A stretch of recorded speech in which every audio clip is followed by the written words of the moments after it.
Hello students, welcome to Neha teaching point. आज हम बात करेंगे learning environment and pillar of learning के बारे में।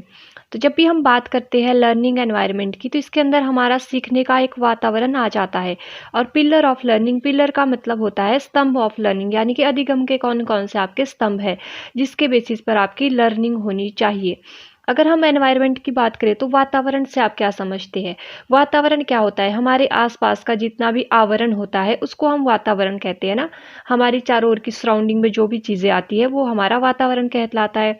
अगर हम लर्निंग एनवायरनमेंट की बात करें तो लर्निंग एनवायरनमेंट आपका क्या हो जाता है कि आपने अधिगम के लिए आपको किस तरह का एनवायरनमेंट चाहिए। तो आपको लर्निंग करने के लिए किस तरह का एक अप्रोप्रिएट एनवायरनमेंट आप लोगों को चाहिए। तो इसकी जब हम बात करेंगे तो वो लर्निंग एनवायरनमेंट के अंदर आ जाती है। तो लर्निंग एनवायरनमेंट एक ऐसा स्पेस होता है जहाँ पर हम क्या करते हैं, लर्न करते हैं, चीज़ों को सीखते हैं। वो हमें सपोर्ट भी करता है ना, सेफ फील भी वहाँ पर होती है और साथ ही साथ में हम लोगों को मोटिवेट भी करता है। अब लर्निंग एनवायरनमेंट के लिए हम कहाँ जाते हैं? लाइब्रेरी जाते हैं, या हम एक सेपरेटली घर पर अपना एक अलग से रूम रख लेते हैं जहाँ पर क्या होता है, हमारी बुक्स होती है ना, हम होते हैं और साथ ही साथ कुछ दीवारों पर छोटी मोटी कोटेशन हमने लिखी होती है। जैसे कि हम क्या क्या लिख सकते हैं, अपने आप को मोटिवेट करने के लिए लिख सकते हैं ना, कुछ भी चीज़ें अपनी दीवार पर लिख सकते हैं। जैसे कि यू कैन डू इट, ऐसे वर्ड हम यूज़ करते हैं किसके लिए? अपने आप को मोटिवेट करने के लिए, सीखने के लिए। तो वो क्या करता है, एक तरह का एक एनवायरनमेंट प्रोवाइड करता है, इस तरह का स्पेस आपको। तो उसी को ही हम क्या कहते हैं, लर्निंग एनवायरनमेंट कहते हैं।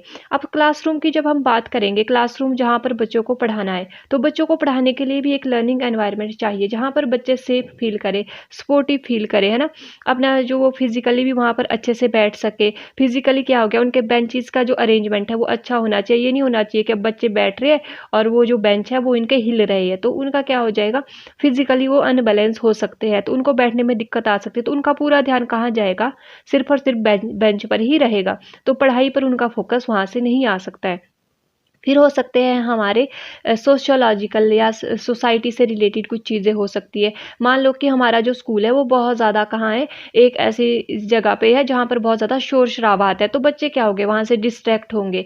फिर है साइकोलॉजिकल, साइकोलॉजिकल का मतलब है जहाँ पर हम बच्चों को क्या कर सकते हैं, एक तरह से हम बच्चों को उनके मेंटल एज के अकॉर्डिंग पढ़ाएंगे, उनके इंटरेस्ट को देख कर पढ़ाएंगे। तो ये सारी चीज़ें क्या करती है, लर्निंग एनवायरनमेंट को फैसिलिटेट करती है। कल्चर हो गया ना, कल्चर से रिलेटेड अगर बच्चों को कुछ पढ़ा रहे हैं तो उसमें उनके कल्चर से रिलेटेड हम बता सकते हैं कि इस कल्चर में ऐसा होता है, इसके ये इंपॉर्टेंस है, तो इससे बच्चों को ज़्यादा इजीली समझ आ सकता है।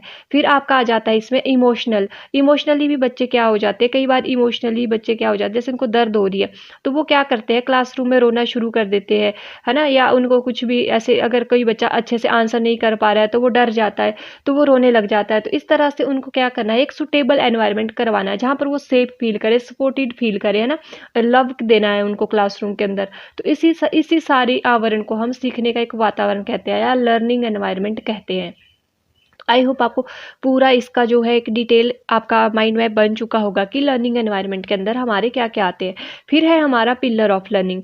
पिलर ऑफ लर्निंग के अंदर हमारे आ जाते हैं कि स्तंभ कौन कौन से हैं लर्निंग के, कि हम लर्न क्यों करते हैं, हम चीज़ों को क्यों सीखते हैं ना, सीखने का क्या तरीका होना चाहिए। ठीक है, अब सीखने के बाद हमको इसको कैसे अपनी रियल लाइफ में अप्लाई करना है, रियल लाइफ में अप्लाई करने के बाद हमने कैसे सफल होना है लर्निंग करने के बाद। तो ये सारी चीज़ों का पता हमें कौन बताता है, पिलर ऑफ लर्निंग बताते हैं, यानी स्तंभ ऑफ अधिगम बताता है। चलिए फिर स्टार्ट करते हैं लर्निंग एनवायरनमेंट से। तो लर्निंग एनवायरनमेंट क्या होता है, learning environment is a more than just a classroom, it is a space in which student feel safe and supported in their persist of knowledge as well as inspire by the surrounding. तो अधिगम क्या है, अधिगम सिर्फ और सिर्फ एक classroom नहीं है, इसके अलावा बच्चों को एक हमने कंफर्ट जोन प्रोवाइड करवाना है ना, स्टूडेंट को सेफ फील करवाना है, सपोर्ट करना है उनको, साथ ही साथ में उनको इंस्पायर करना है। तो ये सारी चीज़ें ही क्या आ जाती है, हमारी लर्निंग एनवायरनमेंट के अंदर आ जाती है। यहाँ पर हिंदी वालों के लिए भी लिखा है, अधिगम कक्षा कक्ष से कहीं ज़्यादा अधिक है। यह एक ऐसा स्थान है जहाँ छात्र ज्ञान की खोज में सुरक्षित एवं समर्थित महसूस करते हैं और साथ ही साथ वातावरण उन्हें प्रेरणा भी देता है। तो ये हमारा क्या हो जाता है, लर्निंग एनवायरनमेंट आ जाता है। अगर आप इसके फैक्टर्स की बात करें तो इसके अंदर आपके सारे फैक्टर्स आ सकते हैं, जैसे फिजिकल फैक्टर आ गए, सोशल फैक्टर आ गए, है ना, साइकोलॉजिकल फैक्टर आ गए, इमोशनल फैक्टर आ गए, कल्चर फैक्टर्स आ गए। इन सब चीज़ों से बच्चे क्या करते हैं, सीखते करते हैं। अब लर्निंग एनवायरनमेंट लिंक करता है हमारे रिसोर्सेज से। जैसे अब रिसोर्सेज क्या होंगे, टीचर कैसे पढ़ा रहा है बच्चों को, है ना, आईसीटी के थ्रू पढ़ा रहा है, टूल्स क्या क्या है पढ़ाने के, टीचर कैसा है, स्टूडेंट कैसा है ना, लैब से पढ़ा रहा है या लाइब्रेरी ले जा रहा है। तो ये सारे क्या आ जाते हैं, लर्निंग एनवायरनमेंट को लिंक करने वाले रिसोर्सेज आ जाते हैं। नेक्स्ट हम बात करेंगे अब टाइप ऑफ लर्निंग एनवायरनमेंट। अब लर्निंग एनवायरनमेंट के कुछ एक टाइप्स होते हैं, तो वो कौन कौन से होते हैं। फर्स्ट है हमारा लर्नर सेंटर्ड। अब लर्नर सेंटर के अंदर क्या आ जाता है, जहाँ पर बच्चों को ध्यान में रखते हुए लर्निंग को करवाया जाता है या लर्निंग एनवायरनमेंट उनको प्रोवाइड करवाया जाता है।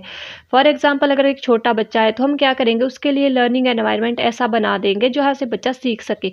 अगर कोई बच्चा आपका फर्स्ट सेकंड क्लास में है तो उसके लिए हम चार्ट्स का यूज़ करेंगे, है ना, छोटे छोटे उनको हम जो गेम्स होती है वो करवाएंगे। इस तरह से क्या कर सकते हैं, उनको एक लर्निंग सेंटर प्रोवाइड कर, लर्नर सेंटर के लिए हम एक तरह का लर्निंग रिसोर्सेज या लर्निंग जो एनवायरनमेंट है वो प्रोवाइड करवा सकते हैं। बहुत ज़्यादा फ्रेंडली रह सकते हैं, उनके साथ केयर दिखा सकते हैं, उनको बहुत ज़्यादा लव दिखा सकते हैं। तो वो क्या हो गया, उनके लिए एक लर्निंग एनवायरनमेंट हो गया, जहाँ पर लर्नर्स को ध्यान में रख के हम उनके लिए एक वातावरण तैयार करते हैं। फिर है नॉलेज सेंटर। अब नॉलेज सेंटर कहाँ पर आता है, जैसे हमारे हायर सेकेंडरी बच्चे होते हैं उनके लिए हम क्या करते हैं, नॉलेज सेंटर जो एक तरह का एनवायरनमेंट है उसको बनाते हैं। वहाँ पर हम नॉलेज के ऊपर फोकस करते हैं कि आपको कितना ज्ञान है, आप कितना जानते हैं। उनसे हम बार बार क्वेश्चनिंग करते हैं, क्वेश्चनिंग करके वो क्या करते हैं, अपने आप को एक्सप्रेस करते हैं, जो उनकी नॉलेज है उसको वो हमारे तक इम्पार्ट करते हैं। तो ये सारा क्या कर दिया, उनके लिए एक लर्निंग करने का एक तरीका बना दिया या सीखने का एक वातावरण उनको प्रोवाइड करवा दिया क्लासरूम के अंदर। फिर है असेसमेंट सेंटर। अब असेसमेंट सेंटर क्या होता है, जहाँ पर हम फोकस करते हैं फीडबैक के ऊपर, असेसमेंट के ऊपर। जैसे बच्चों का जब हम टेस्ट लेते हैं तो वो क्या है, वो भी उनका एक सीखने का वातावरण है, जहाँ पर हम बच्चों को सिखा रहे हैं कि वो कहाँ मिस्टेक कर रहे हैं, कहाँ पर उनके स्ट्रॉन्ग पॉइंट है, उनको फीडबैक भी दे रहे हैं, उनको असेस भी कर रहे हैं। तो वो सारे क्या हो जाते हैं, एक तरह का हमारा सीखने का वातावरण आ जाता है।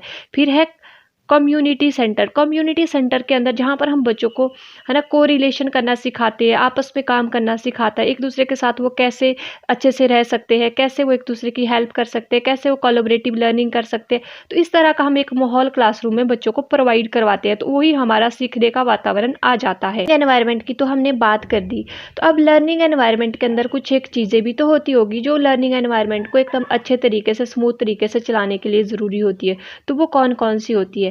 फर्स्ट हो जाता है हमारा लर्नर। अब लर्नर कौन होगा, छात्र होगा जिसको हमने सिखाना है, तो उससे रिलेटेड जितनी भी चीज़ें हैं, अब लर्नर के मेंटल एज को हम देखेंगे, है ना, उसके साथ साथ हम लर्नर के इंटरेस्ट को देखेंगे, तो उसके इंटरेस्ट के अकॉर्डिंग ही हम क्या करेंगे, लर्निंग एनवायरनमेंट प्रोवाइड करेंगे। फिर है इंफ्रास्ट्रक्चर। इंफ्रास्ट्रक्चर भी हमारा लर्निंग एनवायरनमेंट में आ जाता है कि स्कूल्स में जो लाइट प्रॉपर है, वेंटिलेशन अच्छे से हो रही है, बच्चों को अच्छे से दिख रहा है ना, और इसके साथ साथ बच्चों के लिए पानी पीने की सुविधा है वहाँ पर, है ना, जो उनके पर्सनल होते हैं, जैसे उनको वॉशरूम की सुविधा वहाँ पर उपलब्ध है कि नहीं है, खेलने के लिए चीज़ें अप्रोप्रिएट है कि नहीं है, ये सारी चीज़ें ही हमारी इंफ्रास्ट्रक्चर में आ जाती है। जैसे ब्लैक बोर्ड किस तरह के है ना, चौक प्रॉपर है, चार्ट है बच्चों के लिए, ग्लोब है बच्चों को सिखाने के लिए, लैब है बच्चों को सिखाने के लिए। तो जितना भी हमारा स्कूल से रिलेटेड इंफ्रास्ट्रक्चर है वो क्या हो जाती है, हमारी लर्निंग एनवायरनमेंट के अंदर आ जाती है। फिर है हमारा करिकुलम। अब करिकुलम क्या होगा, सिलेबस जो हम बोलते हैं, करिकुलम पाठ्यक्रम कि बच्चों को 1 से लेकर 12th क्लास तक हमने क्या क्या पढ़ाना है, तो वो क्या है, सारा करिकुलम है। अब करिकुलम के अंदर उनके साथ एकेडमिक एक्टिविटी भी होगी, साथ ही साथ में करिकुलम एक्टिविटी भी होगी। अब एकेडमिक और हमारी एकेडमिक के यहाँ क्या आ जाता है, एग्जाम होंगे, टेस्ट हो गए, सिलेबस भी कवर करना है। दूसरा हमारा आ जाता है जैसे करिकुलम से रिलेटेड एक्स्ट्रा करिकुलम एक्टिविटी हो गई, है ना, जैसे कि हम कुछ फंक्शंस करवा देते हैं, उसमें बच्चों को कितना पार्टिसिपेट करवाना है, किस तरह से बच्चों को इंक्रीज करवानी है इनकी पार्टिसिपेशन, इसके साथ साथ स्पोर्ट्स करवाना है बच्चों का। तो ये सारी क्या आ जाती है, एक्स्ट्रा करिकुलम एक्टिविटीज़ के अंदर आ जाती है। तो ये सारी चीज़ें भी क्या करवाती है, बच्चों को एक तरह का लर्निंग एनवायरनमेंट प्रोवाइड करवाती है। फिर है टीचर। अब टीचर कौन होगा, टीचर क्या है, टीचर का ही एक मेन रोल होता है कि टीचर ही क्या कर सकता है, बच्चों को एक सुटेबल एनवायरनमेंट प्रोवाइड करवा सकता है। मान लो जो टीचर है वो बहुत ही ज़्यादा कैसा है, एक तरह का तानाशाही है, वो अपनी ही चला रहा है क्लासरूम के अंदर, तो बच्चों को क्या होगा, एक अच्छा एनवायरनमेंट नहीं मिलेगा, बच्चे सेफ फील नहीं करेंगे। बच्चा बस ये सोचेगा बस ये टीचर जल्दी से क्लास से चला जाए, फटाफट से वो क्या करेंगे, डर के अभाव में अपनी जो चीज़ें हैं उनको सीखेगा।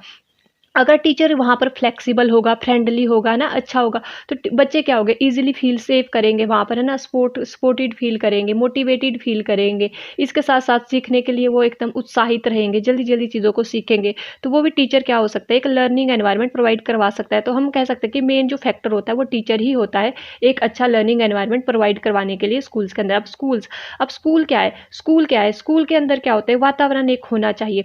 फॉर एग्जाम्पल आपका स्कूल कहाँ है, आपका स्कूल एक ऐसी जगह पे है जहाँ पर बहुत ज़्यादा शोर शराबा है ना, कोई आ रहा है कोई जा रहा है, तो वहाँ पर क्या होगा, बच्चे डिस्ट्रैक्ट होंगे, टीचर भी डिस्ट्रैक्ट होंगे। तो ये सारी चीज़ें क्या होगी, आपकी लर्निंग को अफेक्ट करेंगे और एक लर्निंग एनवायरनमेंट आपको अच्छे से नहीं मिलेगा। तो स्कूल हमेशा एक ऐसी जगह पे होना चाहिए जहाँ पर क्या हो, बहुत ज़्यादा शांति हो, सीखने के लिए बच्चे क्या कर सके, फोकस कर सके, कंसंट्रेशन अपना दे सके, मतलब जब वो पढ़ रहे हैं। फिर है एकेडमिक डिमांड्स। अब एकेडमिक डिमांड्स क्या होती है, एकेडमिक की बहुत सारी डिमांड्स होती है, जैसे बच्चों के मार्क्स कैसे आ रहे हैं, है ना, या स्कूल का जो कैंपस है वो कैसा है, स्कूल के अंदर बच्चों के लिए क्या क्या फैसिलिटीज़ है ना, ये सारी चीज़ें हमारी एकेडमिक डिमांड्स के अंदर आ जाती है।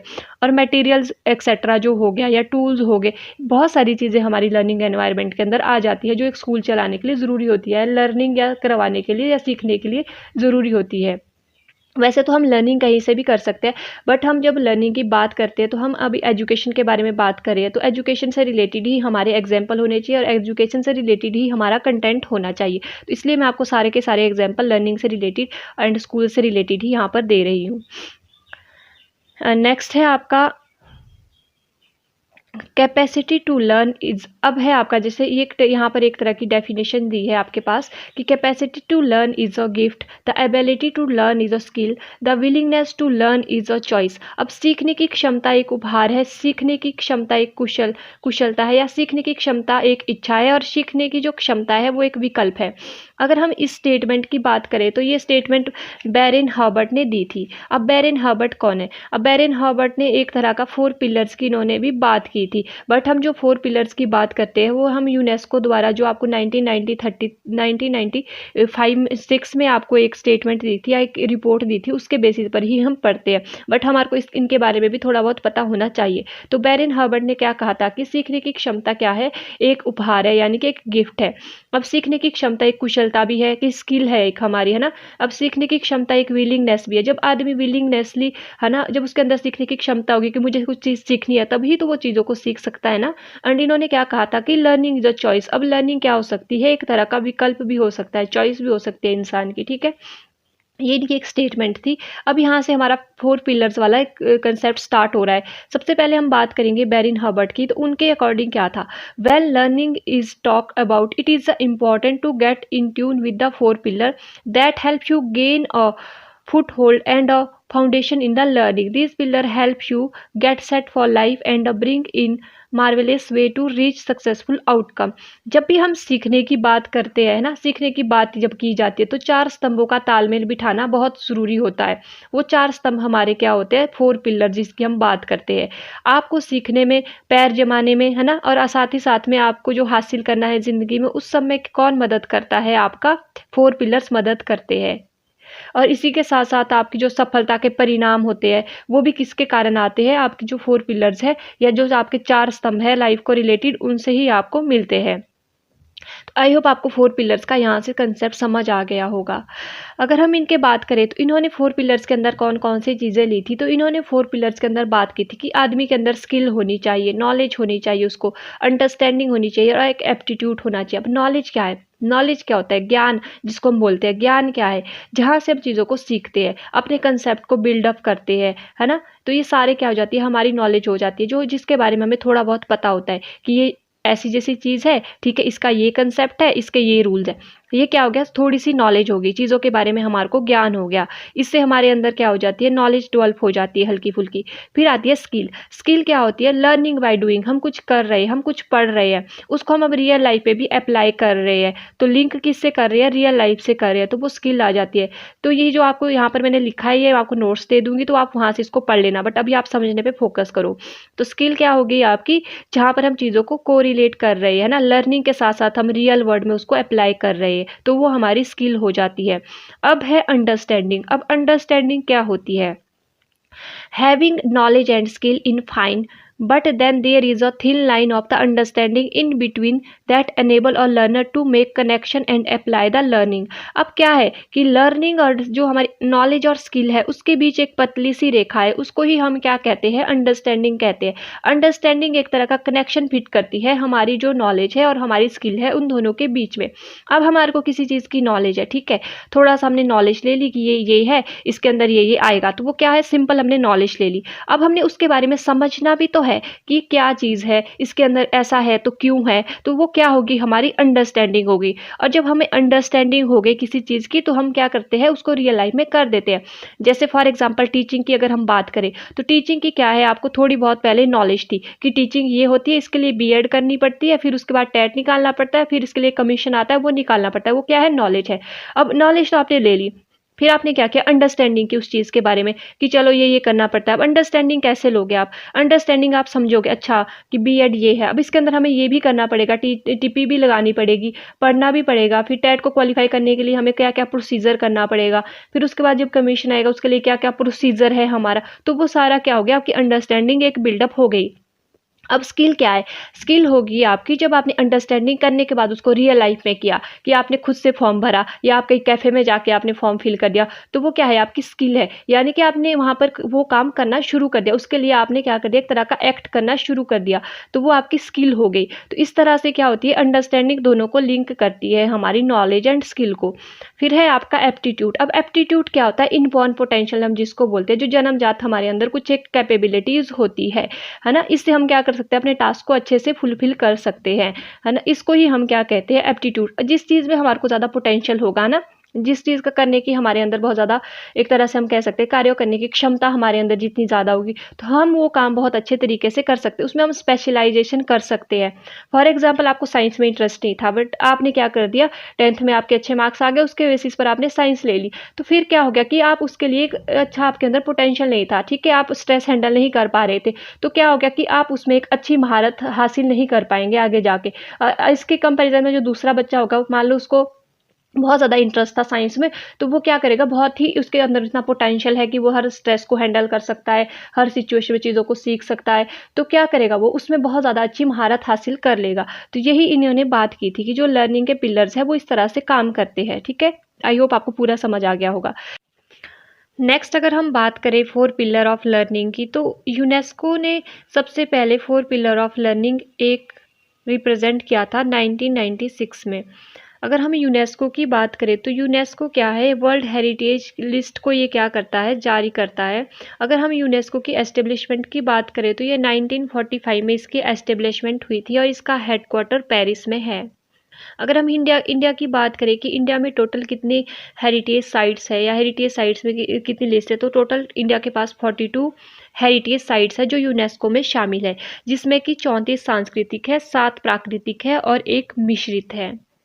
और इंडिया दुनिया के 6ठे नंबर पर आता है, सबसे अधिक स्थान है इंडिया के पास यूनेस्को हेरिटेज लिस्ट के अंदर, ठीक है। अब हम बात करते हैं डायरेक्ट सीधा कि ये जो हम बात कर रहे हैं कि यूनेस्को ने कुछ एक पिलर्स दिए थे, 4 पिलर्स दिए थे, वो कौन कौन से पिलर्स थे। सबसे पहले अगर हम इसकी बात करें तो जो ये पिलर का कंसेप्ट है, इसकी एक रिपोर्ट पब्लिश हुई थी जिसका नाम था learning the tracers with in. तो रिपोर्ट का क्या नाम था, रिपोर्ट का नाम था learning the tracer with in. तो ये था आपकी रिपोर्ट का नाम, learning the tracer with in 1966। तो 1996 में क्या हुआ था, यूनेस्को ने एक रिपोर्ट पब्लिश की थी। अगर हम इस रिपोर्ट की बात करें तो यूनेस्को द्वारा 1993 में क्या हुआ था, 1993 में इन्होंने एक जनरल कॉन्फ्रेंस की बात की थी और वहीं पर ही इन्होंने एक कमीशन को एस्टेब्लिश किया था जो फोकस करता था 21st सेंचुरी की एजुकेशन के ऊपर, कि एजुकेशन को कैसे इम्प्रूव करना है, तो वो उसका बेस था।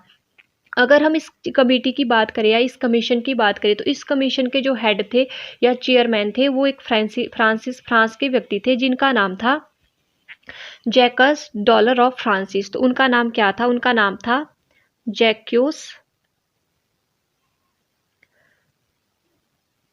डिलोर ऑफ फ्रांस। तो इन्हीं के ही नाम पर क्या हुआ था, ये जो आपकी यूनेस्को की लर्निंग की 4 पिलर्स है उसके नाम पर ही एस्टेब्लिश हुए थे। इसमें टोटल 15 मेंबर थे जो कि अलग अलग देश से, अलग अलग कल्चर से बिलोंग करते थे। अगर हम इंडिया की बात करें तो इंडिया के करण सिंह जो थे वो इंडिया से वहाँ पर गए थे। ये एक तरह के, इन्होंने बहुत सारी बुक्स लिखी थी, तो इसी के कारण इन्होंने वहाँ जाकर क्या किया था, इस कमेटी में या इस कमीशन को एस्टेब्लिश करने में थोड़ी बहुत हेल्प इन्होंने दी थी। तो हर एक कल्चर को इन्होंने इंक्लूड किया था और उसके बेसिस पर ही इन्होंने अपनी जो एक रिपोर्ट दी थी उसका नाम दे दिया था इन्होंने, learning the treasure with in. तो 1996 में इसको क्या कर दिया गया था, दे दिया गया था। तो 1993 से 1996 यानी कि 3 साल का इनको टाइम लग गया था। इसका इन्होंने कोई ब्लूप्रिंट नहीं बनाया था, बट इन्होंने कुछ एक एजुकेशन के रूल्स को बताया था।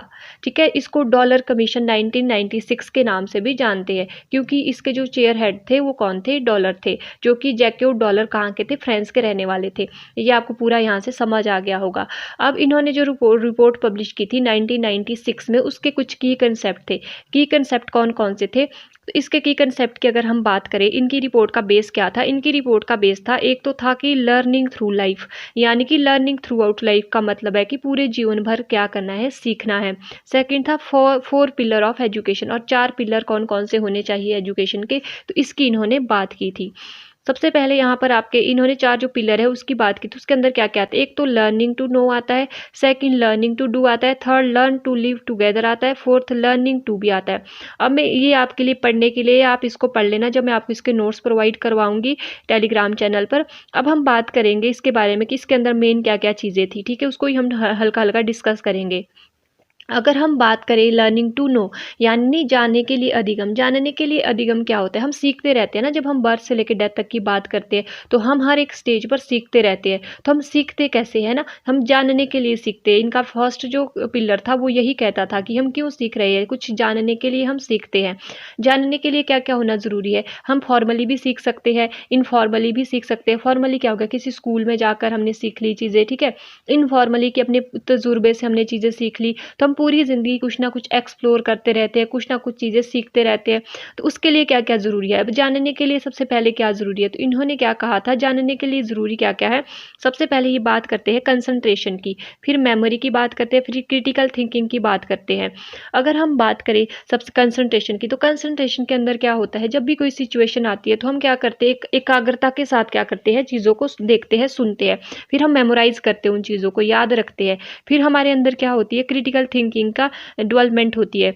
तो इस तरह से ही हमारी लर्निंग रहती है। लर्निंग के लिए कंसंट्रेशन की ज़रूरत होती है, मेमोरी की ज़रूरत होती है, स्किल की ज़रूरत होती है ना, क्रिटिकल थिंकिंग की ज़रूरत होती है। इन सबको कैसे डेवलप करना है, इन सबको हम कैसे डेवलप कर सकते हैं, तो इसकी ही बात कौन करता था, डॉलर कमीशन, यानी कि जो इनकी रिपोर्ट थी वो करते थे। फर्स्ट पिलर में ये क्या बोलते हैं कि learning to know, learning to know का मतलब कि किस तरह से लर्निंग की जाए, है ना, इसकी बात ही करते थे।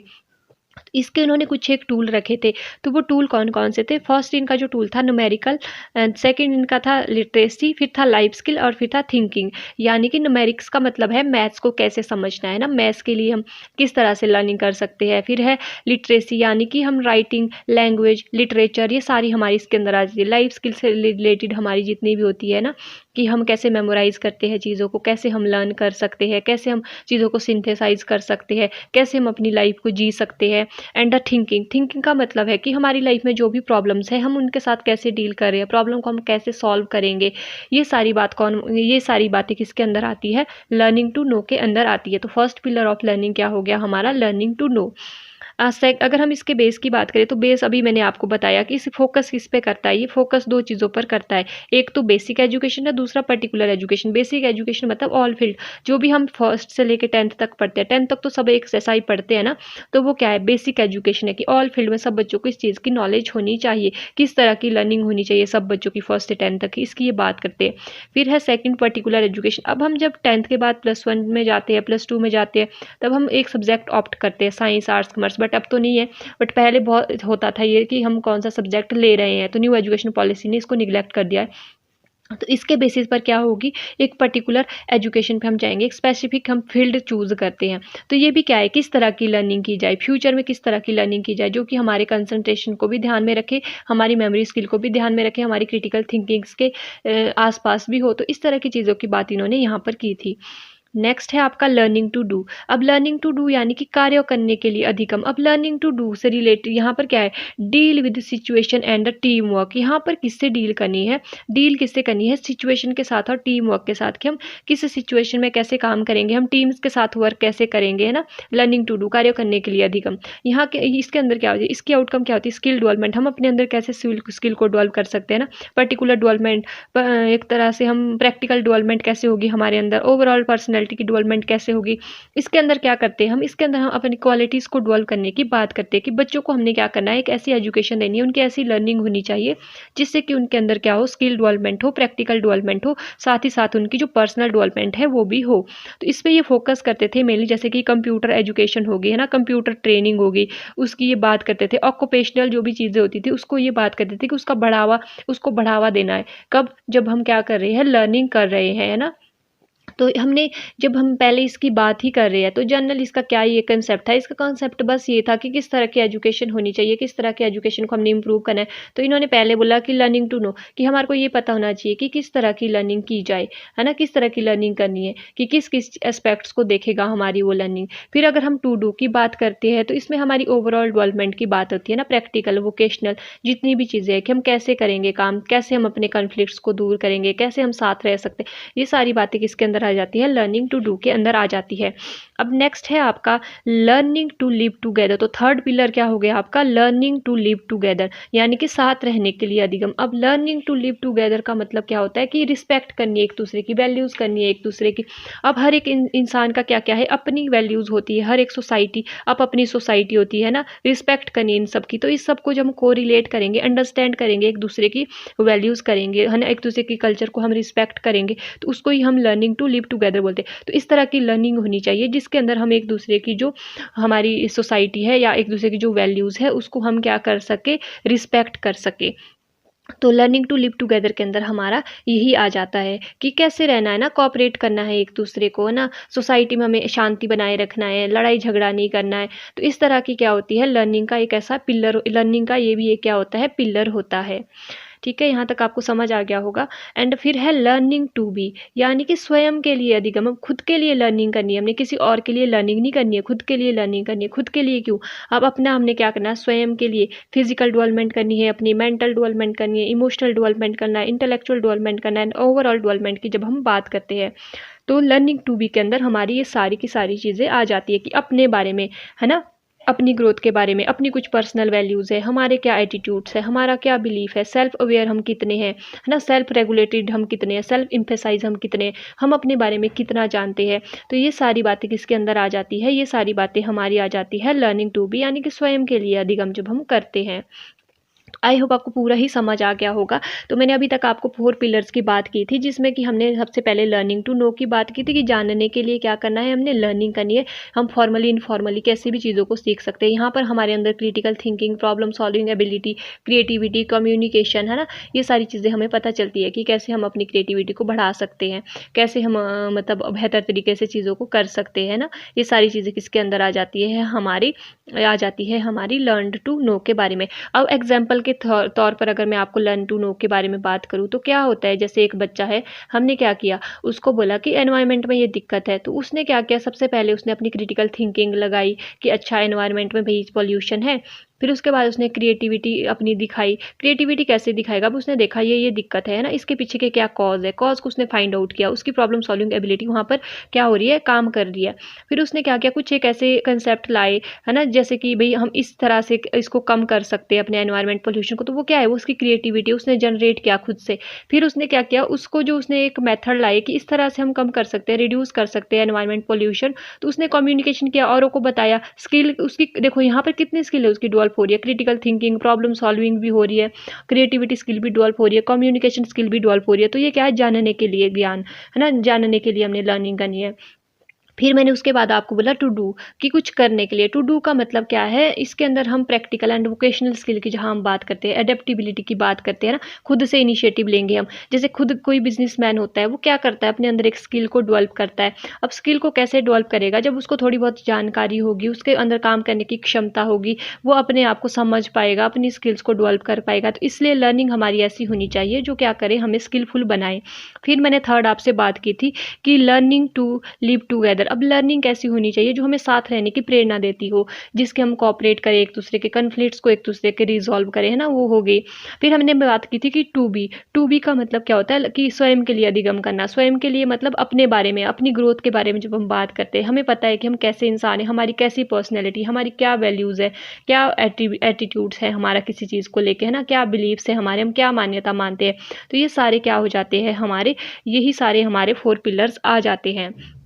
अब जो ये पिलर्स है, ये क्या करता है, बहुत सारे जो डिफरेंसेस होते हैं हमारे, है ना, कल्चर डिफरेंसेस हो सकते हैं, या कुछ हमारे अलग अलग जो अपना नेचर होता है वो भी हो सकता है। तो इन सब को क्या करता है, एक साथ इंटीग्रेट करने में हेल्प करता है, कि हम एक दूसरे के साथ इंटरेक्ट करते हैं, एक दूसरे की हम हेल्प करते हैं, एक दूसरे के कल्चर को हम समझते हैं। बट अगर हम एक दूसरे के साथ ये सारी चीज़ें नहीं करेंगे, लर्निंग के हमारे कोई पिलर ही नहीं होंगे, तो हम क्या करेंगे, हम बस अपने आप में ही घुले मिले रहेंगे, कि हमारा ही अच्छा है, ये हमारा ही है, बस हम ही अच्छे हैं, बाकी सारी दुनिया क्या है, ऐसी है। तो इस तरह के जो कंसेप्ट है वो क्या होती है, एक नैरो थिंकिंग होती है। तो हमारे को अपनी जो थिंकिंग है वो ब्रॉड बनानी है। तो ब्रॉड कैसे बनेगी, जब हमारे को 4 पिलर ऑफ लर्निंग का पता होगा कि कौन कौन से पिलर ऑफ लर्निंग है और इसकी क्या क्या ज़रूरत है।